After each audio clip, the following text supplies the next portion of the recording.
के साथ, ठीक है। और फिर आप उसमें से रिट्रीव कर रहे हो where city equal to London and where position equal to manager. And third thing was we were using join, but we were using join in different way. तो इसमें हमने कौन सा वे यूज किया था, हमने सबसे पहले स्टाफ में से जिनकी पोजीशन मैनेजर थी उनको रिट्रीव किया, और इस साइड पे हमने क्या किया, जहाँ पे सिटी लंदन थी उसको उस ब्रांच में से हमने उनको रिट्रीव किया और फिर हमने उनको ज्वाइन कर दिया। This were the three different ways to write a same query. Query same है बट हमने तीन अलग अलग वे से लिखे थे, ठीक है। So this were the few assumptions जो आपको बताए थे कि दिस स्टार्ट टेबल में हमारे पास 1000 टपल्स है, ठीक है। ब्रांच में हमारे पास 50 टपल्स है and so on. Then I we solve first and second cost. हमने ये वाली कॉस्ट कैलकुलेट करी थी फर्स्ट क्वेरी की, और सेकंड क्वेरी की कॉस्ट हमने कैलकुलेट करी थी। Third I gave you as an assignment कि ये आप कॉस्ट कैलकुलेट करोगे। So I hope you have calculated the cost. So in that case, this one will be the cost, that is 1160, because what is happening in this case, firstly हमने check किया कि यहाँ पे position manager है उनको हम select करेंगे। तो स्टाफ टेबल में से सिलेक्ट करें तो स्टाफ में हमारे पास 1000 टपल्स वर देयर, तो कितनी कॉस्ट आ गई उसके लिए 1000। एंड सेकंड कंडीशन में वी वर सेइंग कि यहाँ पे सिटी जो है वो लंदन हो, तो वहां से कितने टपल्स आ जाएंगे 50 टपल्स उसके लिए। तो इस केस में आप क्या कर रहे हो 1000 फॉर दिस। आपके सबसे पहले क्वेरी को अगर आप सीक्वेंस में फॉलो करोगे, because this is procedural query language, तो आप यहाँ से स्टार्ट हो रहे हो, तो फर्स्टली उसने कितने रिट्रीव किए टोटल 1000, तो आपके पास आ गए 1000 टपल्स, ठीक है। फिर आपके पास यहाँ पे क्या आ रहा है, इट सेज कि जो आप जब आप उसको क्वेरी को सिलेक्ट कर रहे हो स्टाफ टेबल में से, इट सेज जब आप उसका ज्वाइन लगा रहे हो तो आपके पास लंदन ब्रांच वाले कितने हैं 50, उस ब्रांच के कॉरेस्पॉन्डिंग यू आर सिलेक्टिंग। सो उसके आप दोबारा उसको जब स्कैन करोगे तो मैचिंग लंदन ब्रांच वाले मैक्सिमम कितने आएंगे 50, तो आप 50 को स्कैन करो, दैट इज 2 इंटू 50 प्लस 5 जो उसकी कॉस्ट आ गई, that cost is for this condition which says here कि उसमें से 5 लंदन वाले हैं, 50 आपने मैनेजर के सारे टपल्स स्टडी किए, फिर आप उनमें से कौन से रिट्रीव कर रहे हो मैनेजर में से, यहाँ पे जो सिटी है वो क्या है लंदन है, ठीक है। तो आपने क्या रिट्रीव कर लिया 2 इंटू 50, और उसमें से आपके पास 5 जो टपल्स रिट्रीव हुए, सो 5 की कॉस्ट आपकी ऐड हो गई। उसके बाद में एक फाइनल कॉस्ट जो फाइनल रीड होगा दोनों के कॉम्बिनेशन पे, जो 50 टपल्स हमारे पास आए आपके स्टाफ टेबल में से, और 5 टपल्स आपके किस में से आए लंदन में से, तो फाइनल कॉस्ट इनका सम हो जाएगा। सो this was assignment question for you, not exactly assignment, आपको मैंने जस्ट सॉल्व करने के लिए एज अ होमवर्क दिया था कि आप इसको प्रैक्टिस कर लेना। अब जो हमारी क्वेरीज है उनके लिए we can get 3 relational algebra trees. तो जो फर्स्ट क्वेरी है but was happening in this case, cartesian product apply कर रहे हो, उसमें से आप फिर ये कंडीशंस लगा रहे हो, तो उस केस में जब हम रिलेशनल अलजेब्रा का ट्री बनाते हैं तो व्हाट इज द मेथड, जो हमारे पास टेबल्स हैं, जो हमारे पास रिलेशंस हैं, उनको आप एज अ रूट नोड लिखते हो, लीफ नोड लिखते हो। तो 2 टेबल्स थे स्टाफ एंड ब्रांच, तो आपके पास आ गए ये नोड पे, लीफ नोड पे। फिर आप क्या कर रहे हो उनकी cartesian product use done, cartesian product of staff and branch, so here we get cartesian product. अब इसका जो रिजल्ट आया, जब आपने स्टाफ एंड ब्रांच को कार्टेशियन प्रोडक्ट अप्लाई किया, तो उसका जो रिजल्ट आया उस पे आपने कौन सी कंडीशन लगानी है, where branch is manager and branch and city equal to London, और दोनों टेबल्स में ब्रांच नेम यहाँ पे सेम है, ठीक है। So you will get this result. उसके बाद में आप उसमें से क्या सिलेक्ट करोगे, वी आर सेइंग कि हमें सिलेक्ट करना है S number, F name, position and branch number, तो वो आपका आ गया पाई के साथ। तो आपके पास ये आ गया फर्स्ट क्वेरी का solution. Now have a look at the second query. Second query में क्या हो रहा है, it says where position equal to manager, ठीक है, ये अलग से एक पार्ट है, उसके कंजंक्शन किसके साथ, मीन्स एक रिजल्ट इसमें से आएगा। जो दूसरा रिजल्ट है वो आपका कहाँ से आ रहा है, हेयर। यहाँ पे आप पहले क्या कर रहे हो, स्टाफ एंड ब्रांच का ज्वाइन लगा रहे हो, तो स्टाफ एंड ब्रांच हमारे पास लीफ नोड पे आ जाएंगे because these are the relations, ठीक है। फिर आप उन पे क्या करोगे, ज्वाइन यूज करोगे। जब आप उन पे ज्वाइन अप्लाई करोगे, फ्रॉम दैट यू गेट के जिनकी सिटी लंदन है, और फिर आपके पास ये कंडीशन आ गई। Now what will be the relational algebra tree for this one, what is happening here, we say staff and branch में से सिलेक्ट कर लो, उसके ऊपर ज्वाइन लगा दो, ठीक है। So this part is similar to this one. उसके बाद जो हमारे पास कंडीशन थी, दिस कंडीशन। जब ज्वाइन लगा रहे हो तो आपके पास जो कंपैरिजन है, क्योंकि ज्वाइन अपने आप कर देता है ये कंपैरिजन, तो इसको आप यहाँ पे नहीं लिखोगे जैसे आपने कार्टेशियन प्रोडक्ट में लिखा था। तो इन this case you will get over here only. उसके बाद आपके पास जो कंडीशनल स्टेटमेंट थी, ठीक है, आफ्टर दैट जो आपके पास फाइनल प्रोजेक्शन है, ठीक है, that will be just like your first query. Now if you draw the relational algebra tree for third one, उसमें क्या हो रहा है, स्टाफ एंड ब्रांच पे आप ज्वाइन या कार्टेशियन प्रोडक्ट परफॉर्म करने से पहले ही फिल्ट्रेशन लगा रहे हो, उससे पहले ही आपने वेयर कंडीशन यूज कर ली। So what will you do, you will mention कि where position equal to manager, वो स्टाफ में से सिलेक्ट हो गए। जब आपके पास ब्रांच है उसमें से वो सिलेक्ट हो गए, यहाँ पे जो सिटी है वो लंदन है, ठीक है। इनको सिलेक्ट करने के बाद आप क्या कर रहे हो, ज्वाइन यूज कर रहे हो, और फाइनल आपके पास जो आपका प्रोजेक्शन है that will remain same. So same result है तीनों क्वेरीज का, ठीक है, बट तीनों क्वेरीज को लिखने का जो मेथड है दैट इज डिफरेंट, और जो उसका लॉजिक है उसके बेस पे ही जो कॉस्ट है क्वेरी की that will also be different for all those cases, ठीक है। So after that we were doing these query phases, ठीक है। जो हमारे पास था, सबसे पहले we get a SQL query, SQL query को हम डिकम्पोज करते हैं, we get relational algebra query, उस क्वेरी को हम ऑप्टिमाइज करते हैं, ठीक है। जब ऑप्टिमाइजेशन हो रही है we are going with certain database statistics, ठीक है, फ्रॉम दैट एग्जीक्यूशन प्लान हमें मिल जाएगा। उसके बाद आपके पास कोड जनरेट हो जाएगा, जब आपका कोड जनरेट हो जाएगा फिर आपकी रन टाइम क्वेरी एग्जीक्यूशन होएगी, जो आपको डेटाबेस के साथ आपको मिलके मीन्स डेटाबेस से आप डाटा को फेच करोगे। So this is the way दो आपकी query process होती है that we discussed in the previous lecture also. In that lecture we also discuss कि जब हम analysis कर रहे हैं, तो जब हम analysis करते हैं हम क्या करते हैं, एनालाइज करते हैं क्वेरी को लेक्सिकली एंड सिंटैक्टिकली वो करेक्ट है, ठीक है। फिर हम वेरीफाई करते हैं कि वो जो उसके रिलेशंस एंड एट्रीब्यूट्स हैं वो एग्जिस्ट करें, ठीक है। सो वेरीफाई करते हैं ऑपरेशंस को और उनकी प्रॉपर ऑब्जेक्ट टाइप को। So this was done in the analysis phase, we have done in the previous lecture also, ठीक है। सो नाउ दिस एग्जांपल, हमने एक एग्जांपल करी थी कि जिसपे क्वेरी कॉन्ट्राडिक्टरी थी, दैट वाज एग्जांपल वाज कि हमने मेंशन किया था कि पोजीशन मैनेजर है एंड पोजीशन क्लर्क है। वो तो पॉसिबल ही नहीं है क्योंकि दोनों में से एक ही पोजीशन होगी, या क्लर्क होगी या मैनेजर होगा, ठीक है। सो इन दिस केस अगर हमारे पास ये इस टाइप का भी है कि पोजीशन ग्रेटर देन 10, ये तो हो ही नहीं सकता, कंपैरिजन ही इनकम्पैटिबल है, क्योंकि जो पोजीशन है उसकी जो वैल्यूज है वो कैरेक्टर स्ट्रिंग है। तो अगर आप उसको न्यूमेरिकल वैल्यू के साथ या इस टाइप का कंपैरिजन करवाओगे तो वो क्या डिक्लेयर कर देगा कि this is syntactically wrong query, ठीक है। तो एनालिसिस फेज आपका यहाँ पे एरर दे देगा अगर आप इस क्वेरी को राइट करोगे, ठीक है। फिर उसके बाद आप क्या करोगे कि फाइल जो आपकी क्वेरी है वो ट्रांसफॉर्म हो जाएगी इंटरनल रिप्रेजेंटेशन में, that you will get as relational algebra. So this was the example कि जो हमने पीछे भी करी है कि स्टाफ में से आप सिलेक्ट करके ज्वाइन यूज करके इस टाइप का आपका फॉर्मेट आ गया। तो हमारे पास these nodes are known as leaves. Leaves कौन से होते हैं, जो हमारे पास रिलेशंस होते हैं। फिर हमारे पास आते हैं इंटरमीडिएट ऑपरेशन। इंटरमीडिएट ऑपरेशन क्या, जो हम इन बिटवीन कोई फिल्ट्रेशन कर रहे हैं, कोई वेयर कंडीशन यूज कर रहे हैं, वो आपका आ जाएगा इंटरमीडिएट पे। फिर then we get the final result in the root node, fine. So next phase was there was normalization. Normalization में वी डिड दिस एग्जांपल कि हमारे पास कंजंक्टिव नॉर्मल फॉर्म है, ठीक है, जहाँ फिर डिसजंक्टिव नॉर्मल फॉर्म है, that is conjunction of disjunctions, जहाँ फिर disjunction of conjunction, that is one and the same thing.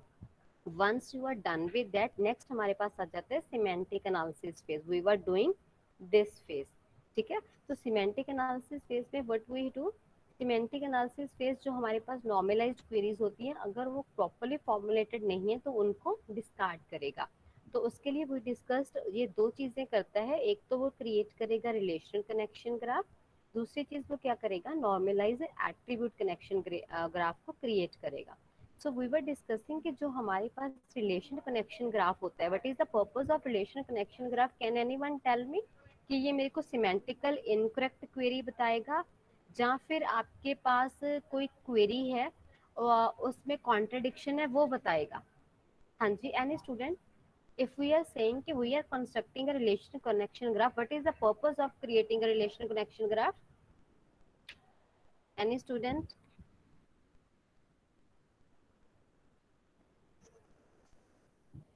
No one? So we say कि जो हमारा रिलेशन कनेक्शन ग्राफ होता है, इस पे आप चेक करते हो कि जो आपके पास क्वेरी है वो करेक्टली फॉर्मुलेटेड है, मीन्स उसमें सारा कुछ प्रॉपरली एग्जिस्ट कर रहा है, ठीक है। नॉर्मलाइज एट्रीब्यूट ग्राफ में आप चेक करते हो कि कोई ऐसी क्वेरी तो नहीं है। Now C I have shown you this also, just a minute, this thing, ये हमने डिस्कस किया था। आई presented this in these notes also. I will be sharing all these notes by today after binding up this lecture, ठीक है, so that आप थोड़ा सा इसको स्टडी कर लो। Now you can see over here we did this example, ठीक है।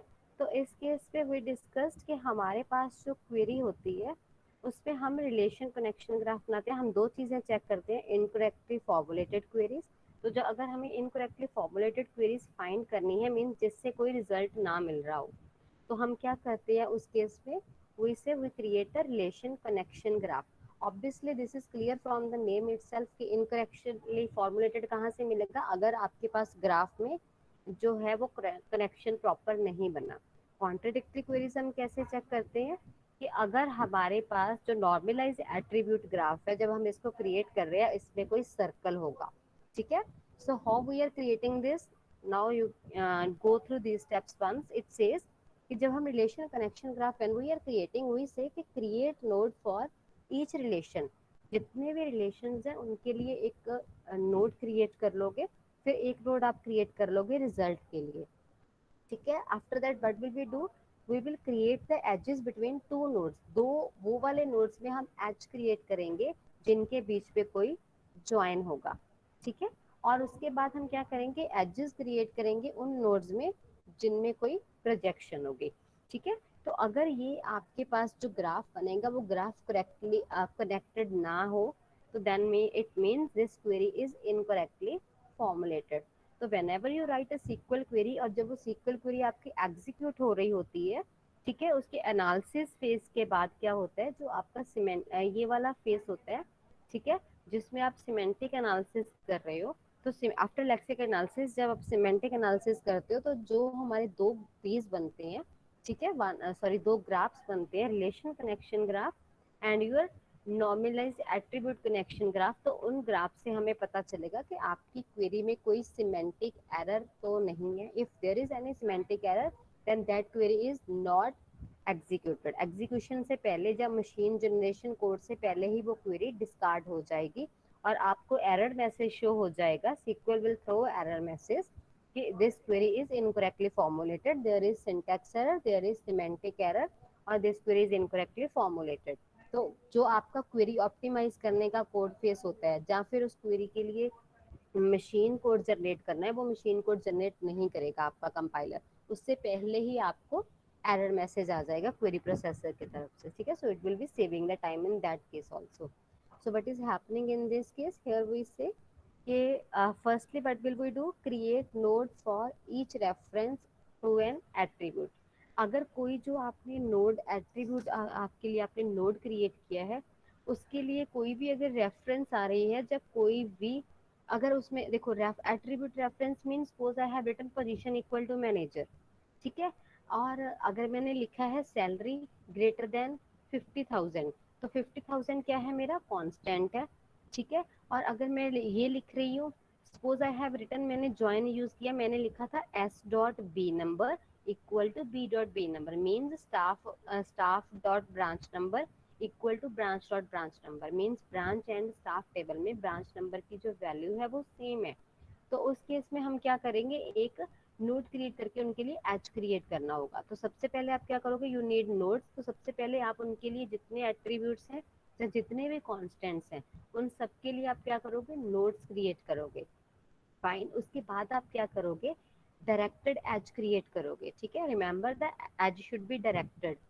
So we say कि create directed edge between the nodes that represent a join। तो अगर कहीं पे कोई भी join है दो nodes के बीच में, दो attributes के बीच में, ठीक है, जहाँ attribute और constant के बीच में, then what will you do, you will create an edge, ठीक है। एंड और जो edge होगा वो आपका directed edge होगा। Now how will we will direct it, we say कि directed edge between the attribute node and zero node to represent the selection. अगर कोई आपके पास सिलेक्शन हो रही है, I will show you the example for this. Next आप क्या करोगे, आपने एजेस को वेट देना है कोई। So what will we do, we say weigh the edges A to B.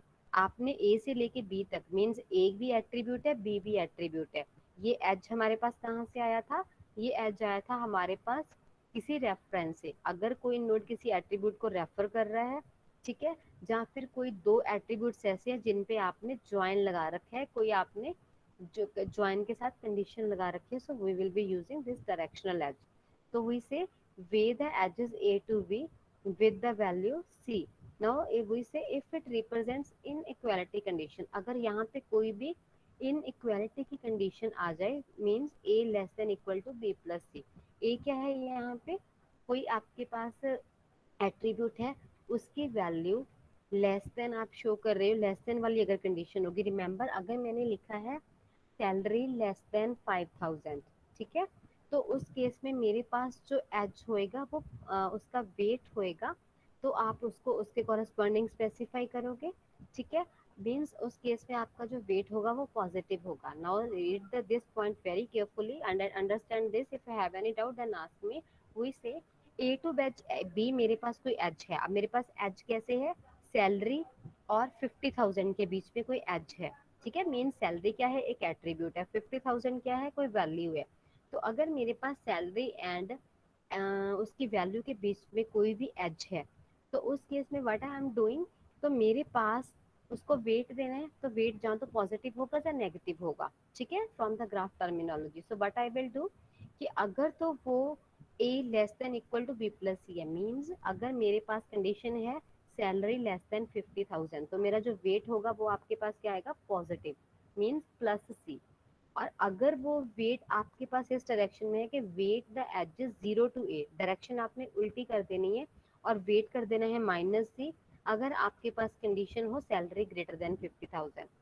Now this point mean, अगर तो मैंने कंडीशन लिखी है कि select data of those employees where salary is less than 50,000, तो जो एज होगा वो आपका डायरेक्शन ए टू बी होगा, ठीक है, मीन्स बी वाली साइड पे एरो होगा और उसका वेट क्या होगा, प्लस सी।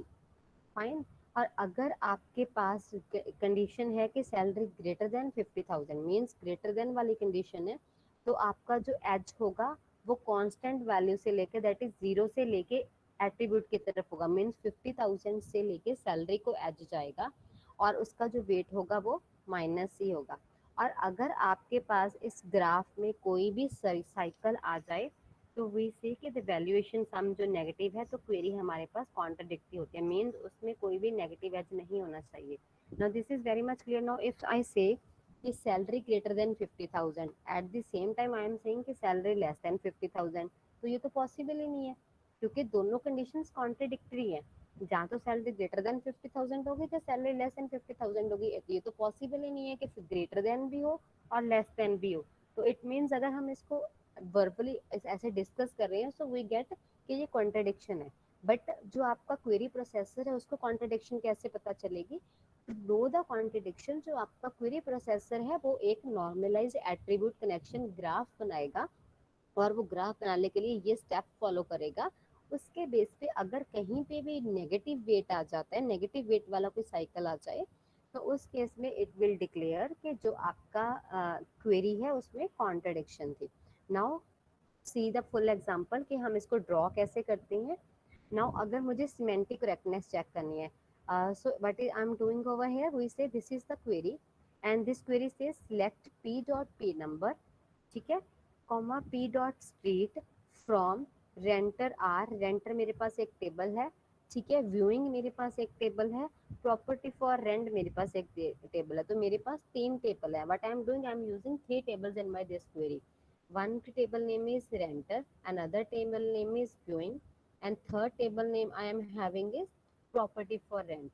तो अगर मेरे पास इस टाइप का कोई टेबल होगा, सो what I am doing in this case, I am using three tables, ठीक है, और तीनों के लिए मैंने एक शॉर्ट नेम एब्रीविएशन, जहाँ आप इसका इंस्टेंस बोल लो, ये डिस्क्राइब कर ले, that is R V and P, ठीक है, means R refers to renter, V refers to viewing, and P refers to property in this case. Sorry, property for rent in this case. Now the condition is where R dot pay number equal to V dot pay number and maximum rent greater than 500, and this is another condition. Now without looking at the tree, can anyone tell me कि इस query में कोई problem है या ये query complete है? मैंने query को highlight कर दिया, ठीक है. अब मुझे ये बताओ, is this query correct or there is some problem in this query?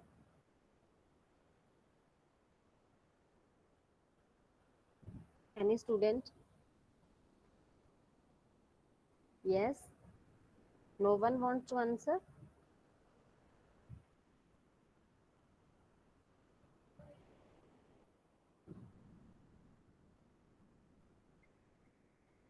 हाँ जी बच्चे, please try to answer. This is not difficult query. Are you present in the class और not? Are you present? I don't think so that you are present in class today. तो बेटा मैंने just ये पूछा है कि मैंने ये एक क्वेरी लिखी है, ठीक है. इस क्वेरी में मेरे पास 3 टेबल है, ठीक है. 3 टेबल है renter, viewing and property. In 3 table में से मैं डाटा फैच कर रही हूँ, फाइन. और मेरे उस डाटा को जब मैं फैच कर रही हूँ तो मैंने ये क्वेरी लिख दी है. तो मेरा जस्ट एक क्वेश्चन है कि जो मेरी ये क्वेरी है ये करेक्ट है या इसमें कोई प्रॉब्लम है. अभी मैं जस्ट आपको पूछ रही हूँ. अभी हम ये देखेंगे कि जो आपका क्वेरी प्रोसेसर है वो इसमें से एरर कैसे फाइंड करेगा. We will check it that later. अभी के लिए आपको लग रहा है कि ये क्वेरी करेक्ट है या आपके पास इसमें कोई प्रॉब्लम है? You can write in the chat box also. Is this query complete? Now see, मैं बताती हूँ. इस क्वेरी में मिसिंग है. अगर मैं बिना अभी मैं क्योंकि बीइंग अ ह्यूमन बीइंग मेरे सामने क्वेरी लिखी हुई है और मैं सिक्वल क्वेरी को मुझे सिंटैक्स पता है, तो without drawing a graph I can tell कि मेरे पास इस क्वेरी में एक प्रॉब्लम है. Now let me tell you the problem क्या है. नाउ सी, मेरे पास 3 टेबल्स थे. One was R, second one V, third one P. मैं डाटा 3 टेबल से फैच कर रही हूँ और मैंने देखो इस पार्ट में क्या किया है, पेयर में मैंने आर एंड वी को तो ज्वाइन कर दिया. मैंने कहीं पे भी पी को किसी के साथ भी ज्वाइन नहीं किया ना. उससे पी तो किसी के साथ भी ज्वाइन नहीं है, तो पी को आपने ऐसे लिख रखा है. तो पी से तो डाटा को फैच ही नहीं होगा, पी तो यूजफुल ही नहीं है इस केस में. So it means query is incomplete. तो जो आपका पी वाली क्वेरी है, पी वाला पार्ट है, ये किसी ना किसी से आपका रिलेट होगा, तभी हम बोल सकते हैं कि ये क्वेरी कंप्लीट है और सिमेंटिकली करेक्ट है. तो इन दिस केस जो क्वेरी है वो सिमेंटिकली इनकरेक्ट है. लाइक अगर आप सी प्लस प्लस में कोई प्रोग्राम लिखते हो, आपने कोई वेरिएबल डिक्लेयर कर दिया, फिर आप एंड उसको यूज नहीं करते हो, आपको एक मैसेज आता है कि this particular variable was declared but not used anywhere. तो वो क्या चीज होती है? दैट इज कि आपने वो सिंटेक्स एरर तो नहीं थी क्योंकि प्रोग्राम तो आपका कंपाइल हो गया, बट वो सिमेंटिक एरर थी. वो आपको एक वार्निंग डिक्लेयर हुई, ठीक है, कि आपने एक वेरिएबल डिक्लेयर कर दिया था बट आपने उस वेरिएबल को यूज ही नहीं किया, ठीक है. तो सिमिलर टू दैट, थोड़ा सा उससे रिलेट कर सकते हो आप इस चीज को. इसमें हमने 3 टेबल्स यूज किए, बट तीनों टेबल्स में से अगर डाटा आपने फैच करना है तो तीनों टेबल आपस में लिंक्ड होने चाहिए. तो इस केस पे देखो आर और बी आपने हमने ज्वाइन कर दिए, R dot are number and B dot B number लिख के, बट पी को किसी के साथ भी ज्वाइन नहीं किया. तो it means this query is incomplete in this case. Now इसको अब देखते हैं कि रिलेशनल जो आपका क्वेरी प्रोसेसर है वो कैसे करेगा. So what will we do? First we said कि जितने भी आपके पास रिलेशन है उन सबके लिए नोड्स बना दो. तो मेरे पास कितने रिलेशन थे? एक रिलेशन था आर, एक था वी, तीसरा था पी. तो मैंने तीन तीन नोड्स बना लिए, R node, V node and P node. तो मैंने क्या किया, सिर्फ सबसे पहले मैं 3 नोड्स बनाऊंगी, एक आर, दूसरा वी और तीसरा पी नोड बन जाएगा. उसके बाद क्या था कि एक नोड हमें बनाना है रिजल्ट के लिए, तो मैंने एक रिजल्ट नोड बना दिया जिसमें मेरा फाइनल रिजल्ट आएगा. डन. तो first task is R V P and result, ये 4 नोड्स बनाना. उसके बाद हम क्या करेंगे, उसके बाद था कि हमें एजेस लगाने हैं. एजेस कहाँ पे लगाने हैं? यहाँ पे कोई भी कंडीशन हो. Now have a look at the condition. First condition मेरे पास क्या थी? these two attributes में, which says कि r dot r number equal to v dot v number। तो मेरे पास एक एज आ गया r and v के बीच में, फाइन। उसके बाद क्या था, नेक्स्ट कंडीशन थी r dot maximum of rent greater than 500। बेटा दिस इज रिमेंबर, ये रिलेशन कनेक्शन ग्राफ है, ये नॉर्मलाइज ग्राफ नहीं है, क्योंकि अगर ये मैं नॉर्मलाइज ग्राफ बनाते फिर मैं यहाँ पे वेट देती पॉजिटिव या नेगेटिव में, +500 या -500, but in this case what we are doing relation connection graph, we are creating relation connection graph। तो जब आप relation connection graph बनाते हो उसमें जस्ट आप नोड्स बना देते हो। नोड्स किसके लिए बनाओगे, जितने भी रिलेशंस हैं, जितने भी टेबल्स यूज हो रहे हैं सबके लिए नोड बनाओगे, और एक नोड आप एक्स्ट्रा बनाओगे जो उसके रिजल्ट के लिए होगा। तो मेरे पास 3 रिलेशन थे तो 3 नोड वो हो गए, चौथा नोड मेरे पास कौन सा होगा, फोर्थ वन नोड मेरे पास जो रिजल्ट था वो वाला नोड आ गया, डन। उसके बाद नेक्स्ट टास्क क्या होती है, आपने इस केस में एक एजेस बनाने हैं। एजेस किसके बीच पे बनाने हैं, यहाँ पे कोई भी कनेक्शन हो। तो first connection was here r dot r number equal to v dot v number. तो मेरे पास यहाँ पे एक एज आ गया। नेक्स्ट क्या आया, r dot maximum rent greater than 500। 500 एक कांस्टेंट वैल्यू थी, ठीक है। तो अगर इस कांस्टेंट वैल्यू के लिए आप मीन्स इसके साथ ही मैक्सिमम रेंट रेंज चेक कर रहे हो, तो मेरे पास नेक्स्ट क्या आ जाएगा, आर के ऊपर एक सेल्फ एज आ गया। तो मेरे पास R dot maximum rent greater than 500 के लिए क्या आ गया, दिस एज, आर का आर के साथ ही, और कहीं पे नहीं आ जाएगा क्योंकि ये कांस्टेंट वैल्यू के साथ है। उस एट्रीब्यूट का कंपैरिजन उसी एट्रीब्यूट से हो रहा है। नेक्स्ट मेरे पास क्या आ गया, R dot preference type equal to flat. तो यहाँ पे मेरे पास क्या है, एक कंडीशन आ गई प्रेफरेंस टाइप फ्लैट के लिए। तो प्रेफरेंस टाइप मैंने कहाँ पे यूज करी थी, फ्लैट के लिए। तो ये एज हम ऑलरेडी डिक्लेयर कर चुके हैं, तो ये एज दोबारा से लगाने की वी डोंट नीड। आर के ऊपर है तो आर के ऊपर ऑलरेडी एक सेल्फ एज हो गया था, तो we need not to mention again. Next मेरे पास क्या था, this thing P dot O number equal to CON3, ठीक है। तो ये कौन किसके ऊपर आ गया, पी के ऊपर एक सेल्फ एज आ गया। और यहाँ पे हमने क्या कर दिया कि जो फाइनल रिजल्ट था, देखो फाइनल रिजल्ट क्या था, p dot P number P dot state, ये दो चीजें सिलेक्ट कर रहे हैं। तो मेरे पास रिजल्ट किससे क्रिएट हो कनेक्ट होगा, फॉर श्योर पी के साथ ही होगा, क्योंकि जो फाइनल डाटा आप रिट्रीव कर रहे हो पी से कर रहे हो, P dot P number P dot state. तो मेरे पास ये एज आ गया, ठीक है। सो इसके कॉरेस्पॉन्डिंग हमने ये एजेस ड्रॉ कर दिए। नाउ सी, अगर मैं सिर्फ इस पोर्शन को देखूं तो ये जो ग्राफ है ये कनेक्टेड नहीं है। देखो ये एक सेपरेट ग्राफ बन गया और ये वाला एक सेपरेट ग्राफ बन गया। So here we got two different graphs, two unconnected graphs. And what was the rule, कि आपकी क्वेरी सिमेंटिकली तभी करेक्ट होगी अगर आपका जो ग्राफ है वो कनेक्टेड है। तो ये ग्राफ कनेक्टेड नहीं है, इट मीन्स जो आपका क्वेरी प्रोसेसर है it will declare an error कि देयर इज सिमेंटिक एरर। तो उसके लिए if I add this condition that is v dot P number equal to p dot P number, means मैं यहाँ पे कंजंक्शन लगा दूँ, एंड लगा दूँ, conjunction sorry not and, conjunction use कर लोगे या एंड यूज कर लोगे, ठीक है। तो आपने यूज किया एंड और यहाँ पे आपने मेंशन कर दिया v dot P number equal to p dot P number. तो ऑब्वियसली इसके लिए, इस कंडीशन के लिए यहाँ पे एक एज आ जाएगा, b एंड p के बीच में we will get an edge, p और p हमारे कनेक्ट हो जाएंगे। तो अगर यहाँ पे एक लाइन आ जाएगी तो इट मीन्स ये मेरा जो ग्राफ है अब ये कनेक्टेड हो गया, ठीक है। तो कनेक्टेड ग्राफ है तो सिमेंटिक एरर डिक्लेयर नहीं होगी। सो this was about relation connection graph. Next हमारे पास था नॉर्मलाइज एट्रीब्यूट ग्राफ। तो नॉर्मलाइज एट्रीब्यूट ग्राफ क्या चेक करता है, कॉन्ट्रडिक्शन ऑफ द क्वेरीज। तो कॉन्ट्रडिक्शन ऑफ द क्वेरीज के लिए हम ये क्वेरी कंसिडर कर रहे हैं। तो this query says select p dot p number p dot state, same query है पुराने वाली, ठीक है। Renter viewing v property p for rent, maximum rent greater than 500, r dot b number equal to v dot p number. और जो condition हमारे missing थे इस क्वेरी में उसको हमने इसमें ऐड कर लिया, that is v dot p number equal to p dot p number, और बाकी की क्वेरी हमारी सेम है, ठीक है। तो इट मीन्स हम आपके पास प्रॉपर्टी फॉर रेंट टेबल में से P number means property number select कर रहे हैं और स्ट्रीट सेलेक्ट कर रहे हैं, ठीक है। उनकी जिनकी जो प्रेफरेंस टाइप है वो फ्लैट है और जो मैक्सिमम रेंट है वो लेस देन 200 है, फाइन।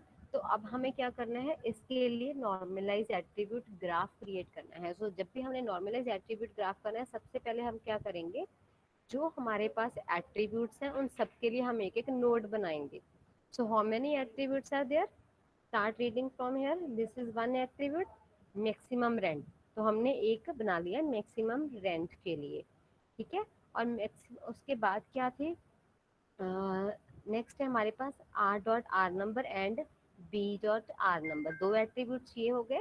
तो हमने दो नोड्स ये बना लिए, r dot are number and B dot p number, ठीक है। उसके बाद में क्या आ गया, नेक्स्ट जो कंडीशन थी b dot p number and p dot p number, ये दो एट्रीब्यूट्स आ गए। तो इनके लिए हमने b dot p number and p dot p number के नोड्स क्रिएट कर लिए। What will we do after that, फिर उसके बाद था प्रेफरेंस टाइप। तो प्रेफरेंस टाइप के लिए हम यहाँ पे ऑलरेडी एक एज क्रिएट करेंगे, प्रेफरेंस टाइप के लिए एक नोड आ गया, दिस नोड, फाइन। उसके बाद मैक्सिमम रेंट के लिए हम यहाँ पे क्रिएट कर चुके हैं ना, तो ये वाला मैक्सिमम नोड के लिए दोबारा से क्रिएट करने की रिक्वायरमेंट नहीं है, वो हमारा ऑलरेडी क्रिएटेड है। I am repeating once again the whole thing. जब हम रिलेशनल ग्राफ बनाते हैं, रिलेशन कनेक्शन ग्राफ, तो हम जितने भी टेबल्स होते हैं उन सारे टेबल के लिए एक एक नोड बनाते हैं और उनके रिलेशनशिप के लिए उनमें एजेस बनाते हैं। और फिर हम चेक करते हैं कि जो आपका ग्राफ बना है वो कनेक्टेड है या नहीं है। अगर आपका ग्राफ कनेक्टेड है तो इट वी से कि जो आपकी क्वेरी है वो करेक्टली फॉर्मुलेटेड है, मीन्स प्रॉपर फॉर्मुलेशन हो गई है, आपकी क्वेरी बिल्कुल करेक्ट आपने लिखी है, सिमेंटिकली करेक्ट है, ठीक है। और अगर आपने चेक करना है कि क्वेरी में कॉन्ट्रडिक्शन तो नहीं है, तो उसके लिए हम बनाते हैं नॉर्मलाइज एट्रीब्यूट कनेक्शन ग्राफ, ठीक है। तो जब हम नॉर्मलाइज एट्रीब्यूट कनेक्शन ग्राफ बनाते हैं, उसमें हम ये चीज़ नहीं देखते कि कौन सा टेबल है, उसमें हम क्या देखते हैं, कौन से एट्रीब्यूट्स हैं। तो जितने भी एट्रीब्यूट्स होंगे उन सारे एट्रीब्यूट्स के लिए हम क्या करेंगे, एक एक नोड बनाएंगे। तो मेरे पास एट्रीब्यूट्स हैं r dot max number, r dot are number, v dot v number, तीन एट्रीब्यूट्स हो गए। चौथा एट्रीब्यूट होगा वी डॉट पे नंबर, पांचवा एट्रीब्यूट हो गया p dot p number, next attribute हो गया प्रेफरेंस टाइप, उसके बाद नेक्स्ट एट्रीब्यूट हो गया मैक्सिमम रेंट। तो मेरे पास टोटल, अगर if I have a look at this, मेरे पास टोटल 6 एट्रीब्यूट्स हैं। तो मेरे पास 6 नोड्स आ गए, 1 2 3 4 5 6। और नाउ सी, जो मेरे पास जो मैक्सिमम नोड है, मैक्सिमम रेंट वाला है एट्रीब्यूट, ये किससे रिलेटेड है, एक कांस्टेंट वैल्यू से, 500। ये एट्रीब्यूट नहीं है बट कांस्टेंट है। Again are dot maximum rent मेरे पास एक दोबारा से एक कांस्टेंट वैल्यू से रिलेटेड है। तो अगर कांस्टेंट वैल्यू के रिलेटेड होता है तो हम, आई टोल्ड यू कौन सा एज क्रिएट करते हो, नाउ सी दिस एज, ठीक है, एट्रीब्यूट टू दिस, ठीक है, और दिस जीरो करके। तो मैंने क्या कर लिया, यहाँ पे एक जीरो करके आपने एक नोड क्रिएट कर लिया जो हमारी कांस्टेंट वैल्यूज को डिफाइन करेगा कांस्टेंट वैल्यू से। नाउ सी, अब हमें क्या करने हैं, एजेस क्रिएट करने हैं। सो फर्स्टली इस यहाँ से स्टार्ट हो जाते हैं, r dot way number and B dot way number. So here edge r dot way number के लिए और b dot way number, equality के लिए दोनों डायरेक्शंस में दो एजेस आ गए, ठीक है। अब इसके ऊपर कोई कॉन्स्टेंट नहीं था तो वेट सिंपली क्या आ गया, जीरो। इसके लिए भी क्या वेट आ गया, जीरो आ गया, फाइन। उसके बाद क्या था, p dot P number equal to p dot P number. तो उसके लिए भी हमारे पास एक edge v dot P number का, एक p dot sorry b dot P number to p dot P number, दूसरा इक्वालिटी भी है तो p dot P number to p dot P number भी एक एज आ गया। और दोनों के लिए वेट क्या है, जीरो है, क्योंकि कोई कांस्टेंट वैल्यू इसके ऊपर नहीं है। डायरेक्ट कंपैरिजन एट्रीब्यूट्स के बीच में है, no constant value is there, तो हम यहाँ पे सिंपली स्पेसिफाई कर देंगे जीरो, ठीक है। नाउ हमारे पास जो कंडीशन मिसिंग रह गई है वो कौन सी है, this one and this one. Now it says कि अगर if I have a look at this, are dot maximum rent greater than 500, तो ग्रेटर देन की कंडीशन के लिए what I told you, now have a look at the rules again. It says कि अगर greater than वाली condition होगी तो wait arrow क्या होगा, जीरो टू ए, मीन्स जो कांस्टेंट वैल्यू के लिए आपने जीरो नोड बनाया था उससे एट्रीब्यूट की डायरेक्शन की तरफ आप एक नेगेटिव वेट वाला एज क्रिएट करोगे, minus c, that is minus 200. So what is happening in this case, here we will check the condition, ठीक है। लेस देन के लिए पॉजिटिव, ग्रेटर देन के लिए क्या होता है, नेगेटिव। नाउ इसमें जो एज आया वो आपका क्या आया, -500, क्योंकि I told you this is the rule कि अगर आपके पास ग्रेटर देन कंडीशन होती है, ठीक है, मीन्स कोई भी एट्रीब्यूट उसकी वैल्यू ग्रेटर देन जो आप स्पेसिफाई कर रहे हो रूल के लिए, तो उसका जो एज होगा, उसका जो वेट होगा वो नेगेटिव होगा, माइनस ही होगा। अब सी की वैल्यू क्या है, 500 है in this case, in this condition C की वैल्यू क्या है 500, तो -500 यहाँ पे वेट आ गया, डन। उसके बाद में ये कंडीशन थी हमारे पास एक, इस कंडीशन के लिए क्या आ गया हमारे पास, लेस देन वाली है, तो लेस देन के लिए जो वेट होता है वो क्या होता है, पॉजिटिव होता है, तो हमने क्या कर दिया 200 यहाँ पे पॉजिटिव लिख दिया। अब उसके बाद हमारे पास एक ये कंडीशन थी, प्रेफरेंस टाइप फ्लैट वाली, ठीक है, तो हमारे पास क्या गया, प्रेफरेंस टाइप फ्लैट के एक एज बन गया, और हमने कांस्टेंट वैल्यू जो हमें जो कंपैरिजन करवा रहे हैं वो क्या है, फ्लैट आ गई, ठीक है। अब वो कंडीशन जो आपकी है, ये वाली कंडीशन दोनों के साथ मैच हो रही है, तो हमारे पास एक माइनस फ्लैट वाला वेट आ गया। नाउ सी, अगर आप इसको इग्नोर भी कर दोगे फ्लैट वाले का प्लस एंड माइनस का, और अगर हम सिर्फ इसी को देखें, तो यहाँ पे भी हमारे पास क्या आ गया, एक हमारे पास यहाँ पे साइकिल बन रहा है, और उस साइकिल में जो एक वेट है वो नेगेटिव है, दैट इज -500 है। तो अगर वी सेड कि अगर हमारे पास नॉर्मलाइज्ड ग्राफ में कोई भी साइकिल बन जाए, और उस साइकिल में हमारे पास जो उस साइकिल के एज के पे वेट है, वो जो वेट है वो माइनस हो, नेगेटिव हो, तो देन वी से कि एक नेगेटिव पॉजिटिव वेट वाला साइकिल आ गया, वी से द क्वेरी इज कॉन्ट्राडिक्टरी, ठीक है। सो वैसे कि ये जो क्वेरी है ये कॉन्ट्रडिक्टरी है।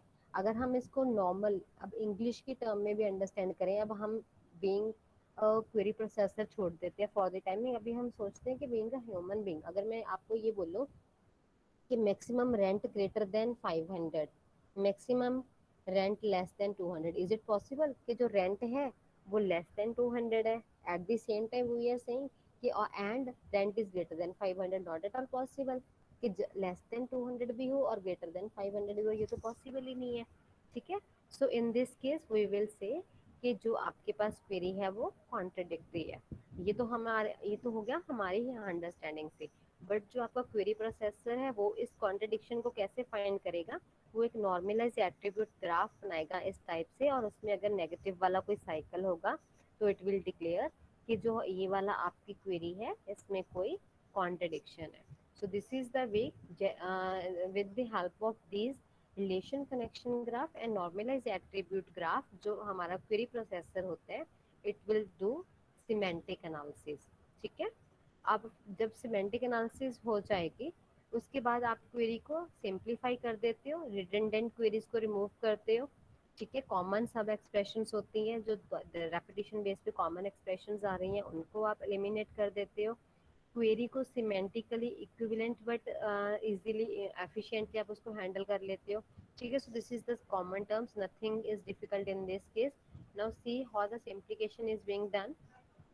ये मेरे पास क्या था, but I have done over here, I have done कि एक व्यू क्रिएट कर लिया स्टाफ 3 के लिए। व्यू क्या होता है, व्यू एक वर्चुअल टेबल होता है डेटाबेस में, ठीक है, जो बट व्यू को क्रिएट करने के लिए एडमिनिस्ट्रेटर के राइट्स चाहिए। अगर आपके पास एडमिन के राइट्स नहीं है तो आप व्यू क्रिएट नहीं कर सकते हो, ठीक है। सपोज आप कॉलेज में और एप्पल के सॉफ्टवेयर पे वर्क कर रहे हो, और आप स्टूडेंट के लॉगिन से उसको यूज़ कर रहे हो, you are not having administrator right, तो आपकी व्यू वाली क्वेरीज जो होंगी वो रन नहीं होंगी। So let me tell you what is the view first. So view is a virtual table जो कोई स्पेस यूटिलाइज नहीं करता, कोई डाटा को स्टोर नहीं करता। वर्चुअल टेबल है पर वो स्पेस नहीं यूटिलाइज कर रहा, ठीक है। वो आपके पास कोई भी डाटा को स्टोर नहीं कर रहा, बट वो क्या करेगा, जो भी आपने व्यू क्रिएट करने के लिए क्वेरी लिखी है, ठीक है, वर्चुअल व्यू जो आपने क्रिएट कर लिया, उसको ऑलरेडी कंपाइल करके रख लेगा। तो इट मीन्स जो उसकी कंपाइलिंग की टास्क होगी, जब हम क्वेरी को प्रोसेस कर रहे हैं, तो वो वाला जो टाइम पीरियड है वो उसका सेव हो जाता है। That is the purpose of creating the view. Means अगर फ्रीक्वेंटली आप कुछ डाटा फेच कर रहे हो, ठीक है, और उसको फेच करने के लिए आप 3 4 5 रिलेशंस को, टेबल्स को ज्वाइन कर रहे हो, तो बेस्ट आइडिया क्या है, उनके लिए एक व्यू क्रिएट करके रख लो, जिसमें आप ज्वाइन करके टेबल को कंडीशन बेस पे फैचिंग करके रख लोगे। तो उस केस पे आप क्या कर सकते हो, नाउ सपोज सिंपल से एक एग्जांपल देती हूँ आपको मैं। सपोज आपके पास अटेंडेंस है, हम लोग डिपार्टमेंट लेवल पे अगर अटेंडेंस को वॉच कर रहे हैं, so what will we do, हमारे पास मल्टीपल सब्जेक्ट्स की अटेंडेंस है, कंपाइल्ड भी है, बट हमारा मेन फोकस क्या रहता है, दो students who are having attendance less than 75%। तो हमारे पास बेस्ट वे क्या होगा कि वो 75% के लिए जो डाटा है, उसके उसको डाटा को फैच करने के लिए, लेस देन 75 अटेंडेंस को फैच करने के लिए, अगर डिफरेंट डिफरेंट टेबल्स हैं, सब्जेक्ट वाइज टेबल्स हैं, उनमें से कंपाइल करना है आपने, उसको पहले ही फैच करके रख लो, वो क्वेरी को एग्जीक्यूट करके रख लो, सो दैट जब भी मैं 75% वाला फिल्ट्रेशन में चलाना है, तो उसके बैकएंड पे जो भी क्वेरी चल रही है वो पूरी की पूरी इकट्ठी रन हो जाए in a single shot, rather than वो दोबारा से कंपाइल हो, उसमें सिंटेक्स एरर जहाँ आप सिमेंटिक एरर को फाइंड करो, वो चीज़ आप पहले ही करके रख लो। So that is a view. ठीक है। So in this case what is happening, so it is saying कि create view staff three name से कोई व्यू क्रिएट कर रही हो, और उस स्टाफ थ्री में क्या आ रहा है, as select this from staff where b number equal to b, branch number equal to B3। यहाँ पे भी ब्रांच नंबर B3 है, क्योंकि ब्रांच नंबर बहुत से हो सकते हैं, बट हम व्यू स्टाफ थ्री में व्यू में क्या कुछ फैच कर रहे हैं, जिनका ब्रांच नंबर B3 होगा। ठीक है। Suppose you have written this query, तो इसके लिए आप क्या कर सकते, another query is like this, इस क्वेरी में क्या है कि select star from staff three, जो आपने व्यू क्रिएट किया उसमें से आप क्या फैच कर रहे हो, यहाँ पे ब्रांच नंबर B3 है एंड सैलरी ग्रेटर देन 20,000 है, मीन्स जो इसमें इस व्यू में स्टाफ थ्री में आया था वो क्या था, सिर्फ वही स्टाफ मेंबर्स जिनका ब्रांच नंबर V3 था। अब आप क्या कर रहे हो, इस क्वेरी में क्या कर रहे हो, rather than fetching from staff relation, आप इस व्यू से फेच कर रहे हो, read this query, it says select star from staff three, means इस व्यू से फेच करो। इस व्यू से क्या फेच कर रहे हो, यहाँ पे ब्रांच नंबर B3 था और सैलरी क्या थे 20,000। अगर मुझे इसको सिंप्लीफाई करना हो तो मेरे पास क्या मेथड है, I can do it like this, I can write select staff number F name, comma L name, comma salary from staff where branch name equal to B3 and salary greater than 20,000, और यहाँ पे common condition है। So this can be done instead of writing these two. अगर आप views create कर रहे हो, ठीक है, इन व्यू और उस व्यू से फैच कर रहे हो, तो you can simplify this query like this. तो आपके जो क्वेरी प्रोसेसर होगा, अगर आपने ये दो क्वेरीज लिखी हुई हैं, इन दोनों क्वेरीज के लिए आपका कंपाइलर जो आपका क्वेरी प्रोसेसर है सीक्वल का, वो उस क्वेरी को सिंप्लीफाई कर देगा और उस क्वेरी को रीराइट कर देगा इन दिस वे। ठीक है, इन दिस वे उसने सिंप्लीफिकेशन कर दी। ठीक है। So this is simplification. So there is one more example for simplification, you can study at your own, no issue in that. ठीक है। So if you have any doubt in till this point, then you can ask your doubts first. हाँ जी बच्चे, किसी को कोई confusion हो रही है कि कैसे इसमें है, कौन से स्टेप्स हम फॉलो कर रहे हैं, किसी को कोई भी कंफ्यूजन? सॉरी मैम, आज मेरा इंटरनेट बहुत स्लो है तो मेरा बार बार डिस्कनेक्ट हो जा रहा है, और मैं तो फर्स्ट हाफ में मतलब हाफ एन आवर